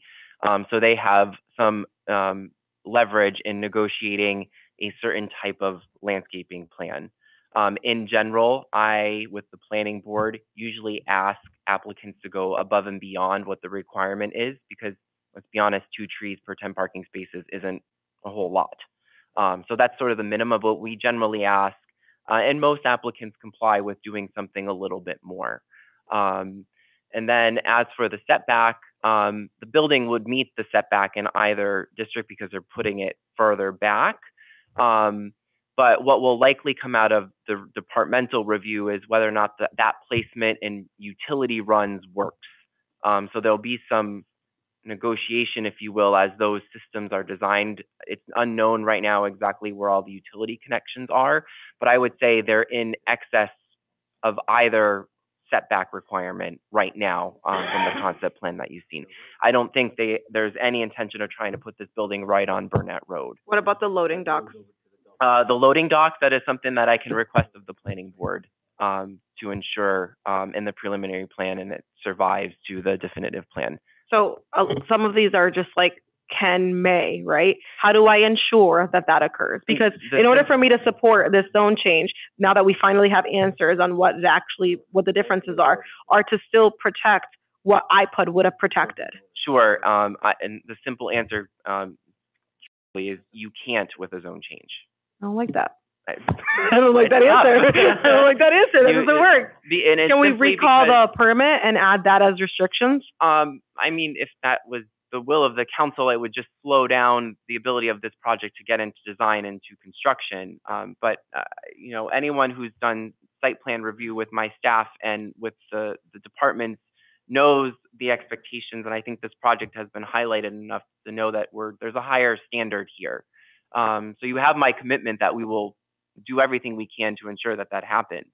I've heard everyone loud and clear tonight, but it's just not just this zone change, but any zone change, the council cannot condition it. But we could pull the permit, and that would delay it by what, 30 days? Well, you're on summer schedule now, so yeah, it would delay it more than that. Well, not by that much, because we could ask for it on the next agenda for zoning, add those restrictions to it, pass it here on this board, and then put it in our August meeting. You just said. On the zone change. That's not what he on the said, zone yeah. change. On the zone change, but on the permit itself, we can add it, and that's what I'm asking. I'm asking for us to recall the permit, not because we're not going to pass it again, but just to be able to add these further restrictions, because it's in the interest of what the residents are asking for. Like, the residents are asking for the zone change to not occur because iPod is more restrictive. So the way to, this is about, at the end of the day, this is compromise, right? And so, like, you need the council to be able to agree to this zone change to make it easier for all the departments to have the SPRAC review, is what you're telling us, right? And so the differences, as you've outlined, are few. I still want those differences though, because the residents are asking for them. So the way you get me on board, and you get probably many of us on board, is by still adhering to some of the restrictions that iPod would have. The only way I can do that, you're telling me, is not through the zone change itself. I can't put those restrictions on the zone change, but I can do it by pulling the special permit, asking to add these particular restrictions to that special permit as it exists, just add a few more restrictions and then vote it to pass again. It already passed once, so it would pass again. The only issue, and I'm sure the applicant would speak to this, and I'm not a developer, but everyone in the development world says time is money, and the market is fluctuating incredibly right now. So if you delay this project, you're impacting their budget and ability to move forward. When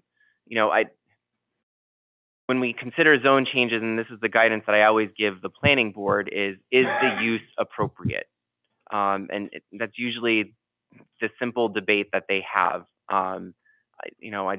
Unfortunately, this isn't a project that's just approved through special permitting, like if it were a mill conversion project where the council has ultimate control over everything in the project.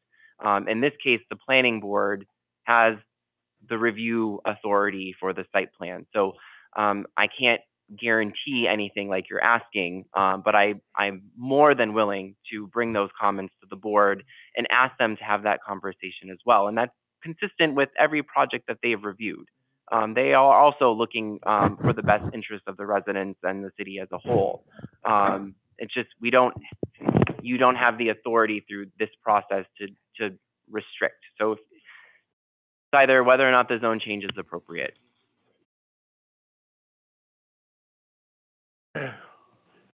Right, guys.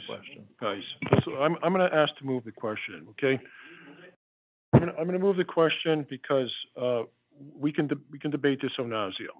We can get into it. Again, I want to mention again, planning board had the recommendation for the zone change, all right? We're part of the process. And in order to get a zone change, you need their impact and also this impact. The vote was on the motion on the floor was approval for the zone change application from industrial garden plant unit development type 1 to industrial for 2.58 acres of property located at Burnett Road. All right. Mr. Chairman, for if we wanted to potentially pull the permit, just so that we know what the process is. I didn't hear that. What would the process be to pull the permit? Like the original permit, where the restrictions were already outlined and these particular ones are not outlined? What's that process? Okay, I think the process is going to be, we're going to have to talk to council if we can do that. But this potentially, I'm just going to say, could kill this project. Through the chair to the council, Okay. What would the process be to pull the permit? To be honest, I don't know that you can do that, Counselor. I'd have to do some research. You may not have the right to unless they're in violation of any of the conditions, but I'd have to check. I'd have to do some research. Because then people could pull permits to add conditions at any time. And I think the body should be careful about why you're pulling the permit. If you're pulling the permit to put conditions on a zone change, or so I can't tell you for sure. I can get back to you on that. Which is exactly what it is. Yeah, I mean, let's be honest, that's exactly what it is, because I don't want to do the zone change without having the restrictions that the iPod would give. Well, I need some more time to think about this. I'm going to abstain from tonight, and then I will just vote on it at the full council meeting after I've thought about it. I was going to say, right, you have that option. You have that option. So, I mean, again, this is thank you, Councilor, by the way. This is a recommendation for this to move forward at our next meeting. So, again, depending how we vote, and there's also a few days that people. Yeah, my motion to approve stands. I can still vote on it however I want. And for the record, I'll say that at this time, we finally got some answers that we had asked for, and we had asked for them for a while. I'm still a little torn about this because there's nothing I can do about the restrictions that I put places that the industrial zone doesn't place. However, I do need some more resident input on this, because it is my understanding that some of the differences as outlined by Mr. Pouliot were not necessarily the concerns that the residents actually expressed, right? So like for me, some of the concerns are like, okay, let's have more trees, right? But that's maybe the earthy crunchy in me. However, that was not a direct resident concern that we heard. And so I at this point, I will abstain because I'm not gonna hold it up when the resident concerns themselves are not what's showing up as a difference. But I will talk to the residents before our next council meeting and figure out if that's actually a concern. And if that part is a concern from the resident, then I will vote no at the full council meeting. This is just a recommendation. So I don't have enough information to vote yes or no yet, although we have more information than we did before this meeting. So I will abstain for the record, but that is my reasoning. All right, Counselor, okay, I think I'm gonna end the discussion. So the vote, excuse me, the motion's on the floor to approve the zone change application from industrial garden plan unit development to industrial 2.58 plus or minus acres of property located at Burnett Road. A yes vote moves us forward, a no vote declines it, all right? Okay, Agnes, please call the roll. Valakir, Yes. Kushein, Yes. Piniac Costello, Lopez, Abstain. Zagorowski. Yes. Labrie. Yes. Okay. Wait, let me just write this up.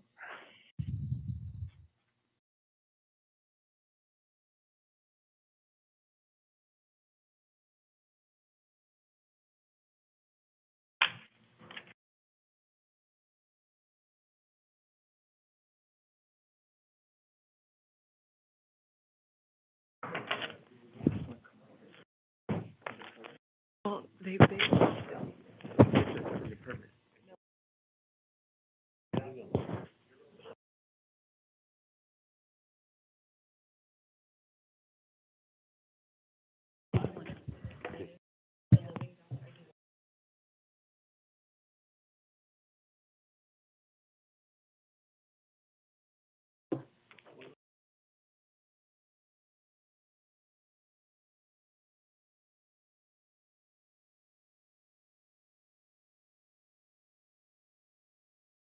if that's all it is, then there's not a.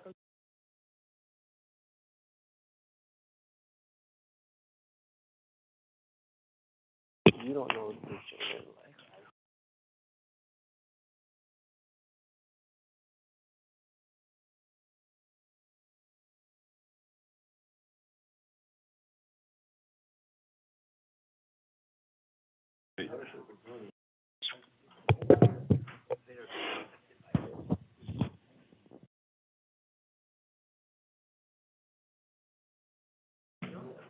How big it is. It's gonna be a big. Okay, 628.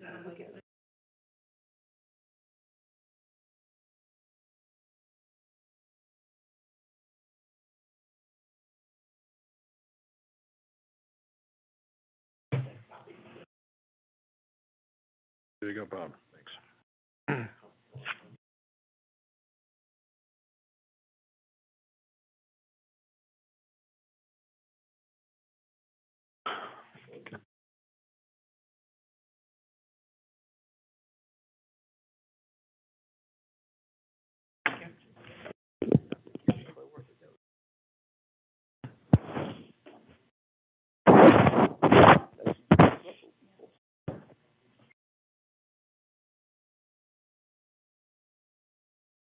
That's the special pin. Want me to bring it over? Okay. All right, thanks. Well, while he does that. Motion to approve the meeting minutes. Hold on. Wait till she signs. Fine. We're almost done. Guys. I know, it's still light I thought we out. were gonna be done by 8. I was wrong. Too many questions. Okay, all right, thank you. I thank committee members. The motion was to approve the zone change application from industrial garden plan unit development type 1 to industrial for 2.58 plus or minus acres of property located at Burnett Road, referring to parcel ID map 294, lot 6 and 7 for purpose of eliminating existing split zone property. And the committee voted 5 in favor of the motion to approve and 1 abstained. And this is going to go before the full City Council on Thursday, July 6th. Thank you very much. Thank you, councilors. The zoning committee, you're welcome. Hold on. He said thank you. Yeah, thank you. Okay. All Motion right. to approve the zoning committee meeting minutes from May 31st, 2023. And I'll second that. Okay. Agnes, can you please call the roll? Valakir, Yes. Kushein. Yes. Piniac Costello. Lopez. Yes. Zegarowski. Yes. Labrie. Yes. And the Motion to passed. adjourn. Motion to adjourn. We're gonna have to also, I'll second it, okay? Go ahead, Agnes. Valakir. Yes. Kushein. Piniac Costello. Lopez. Zegarowski. Yes. Labrie. Yes. All right. Thank you very much.